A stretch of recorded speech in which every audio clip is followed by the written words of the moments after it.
Tips perawatan durian supaya mengejar produksi di tahun keempat, apa saja Mang tipsnya? Untuk tipsnya di perawatan durian itu diawali dengan bibit.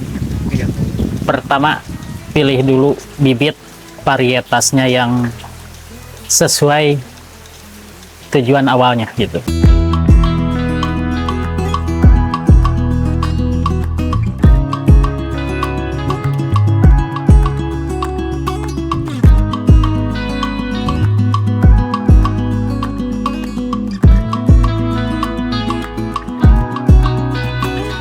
Mari kita bekerja sama untuk membangun khususnya sektor durian agar durian Indonesia makin internasional. Selamat datang di channel Akado Durian Farm, petani dan penjual bibit durian, alat kebun durian, konsultan kebun durian dari Sambong Jaya, Mangkubumi, Kota Tasikmalaya, Provinsi Jawa Barat. Tetap semangat menanam, bersedekah oksigen sambil menunggu panen si raja buah. Getang!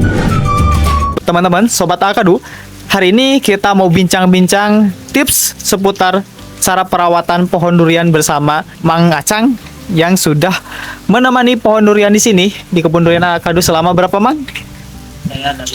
Dari awal.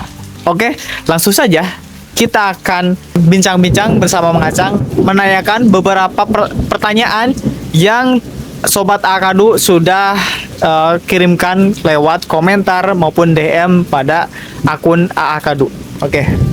Nah, pertama Mang, kita memasuki ke fase vegetatif. Ada nih Sobat Akado yang menanyakan hal yang krusial atau penting tentunya pada pertanyaan ini. Pertama,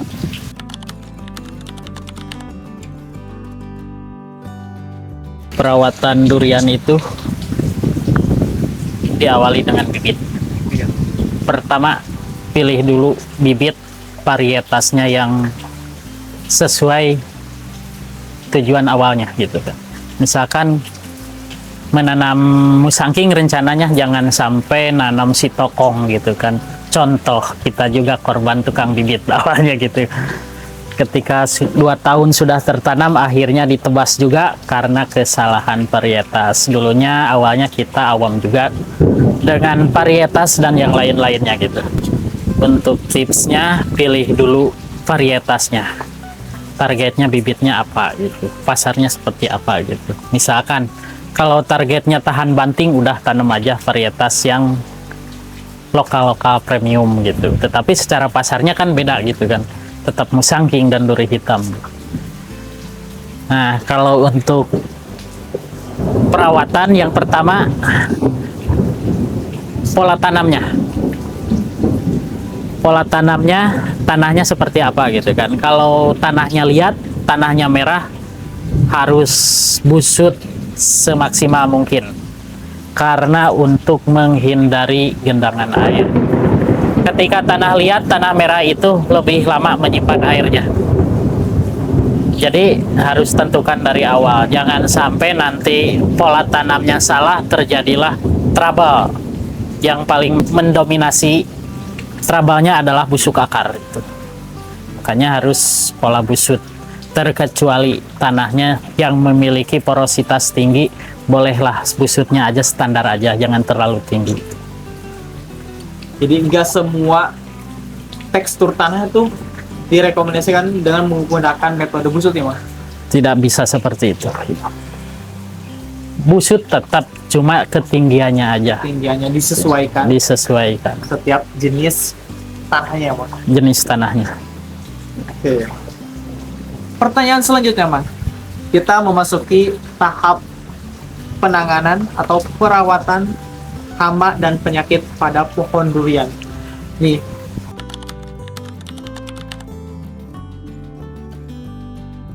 Kalau hama sih kutu kebua. kutu kebul, Kutu kebua itu paling mendominasi menyerang ketika klasing, masih pucuk baru.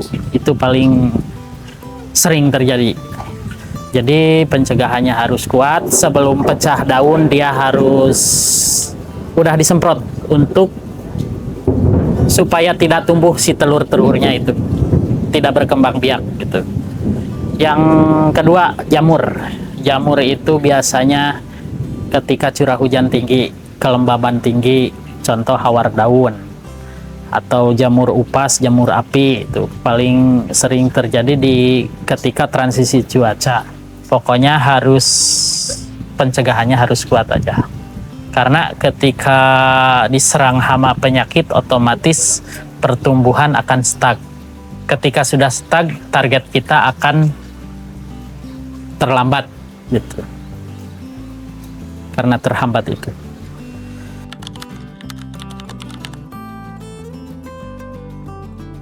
Kalau saya ya di sini untuk mingguannya 10 sampai 15 hari sekali penyemprotan. Penyemprotan insek, fungi dan nutrisi. Di mix di mix supaya kita kan luas, supaya sekali kerja tetapi kita mengejar efektif. Efektifnya seperti apa? Kita menggunakan metode AB mix untuk pencampuran pestisida dan nutrisinya seperti itu.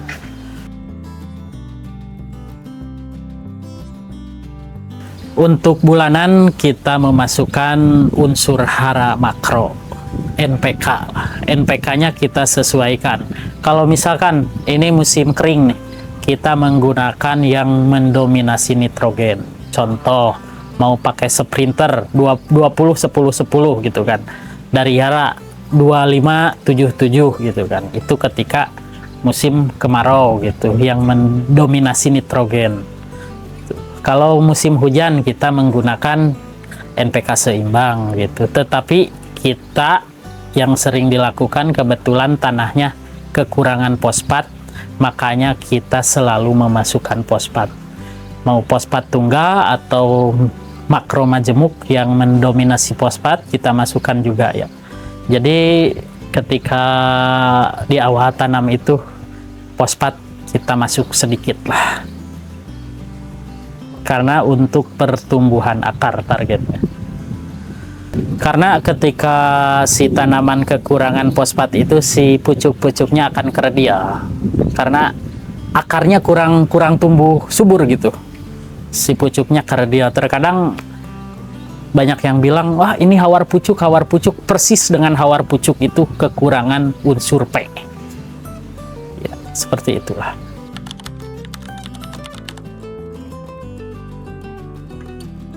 Biasanya kalau urat atau ulat tanah itu sering terjadi ketika Kalau teman-teman ingin menanam durian seperti yang saya tunjukkan tadi, jangan hanya menonton aja, yuk mulai menanam sekarang juga. Karena setiap pohon yang kita tanam hari ini, insya Allah akan jadi investasi besar di masa depan. Bibit durian berkualitas tersedia di Akadu. Kami siap bantu kalian dari awal penanaman sampai pohon tumbuh kuat dan sehat. Jangan tunda lagi, ayo tanam durian hari ini. Hubungi admin Akadu untuk pemesanan bibitnya. Link ada di deskripsi. Terima kasih sudah menonton. Jangan lupa like, share, dan subscribe supaya semakin banyak yang bisa ikut menanam durian bersama kita.